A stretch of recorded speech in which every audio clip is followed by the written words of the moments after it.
Hey guys, this is Mike from PhysioU, excited to announce another new app for the PhysioU family. This app is designed to improve your classroom learning as well as be a powerful tool for you in the clinic.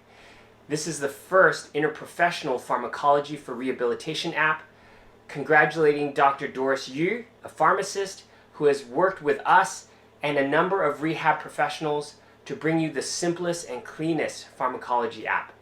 You can search out any drug that your patient might be on using an A to Z search bar.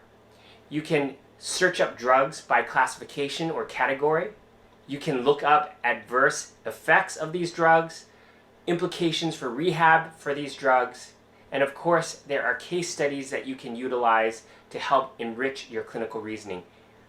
So again, this is another great interprofessional effort so that we can improve the quality of care, the efficiency of our ability to make good decisions, and we hope that this will again enhance our ability to take care of the patients that we so importantly care for. All right guys, again excited to announce this new pharmacology app. Look for it in your PhysioU app suite. Take care everyone.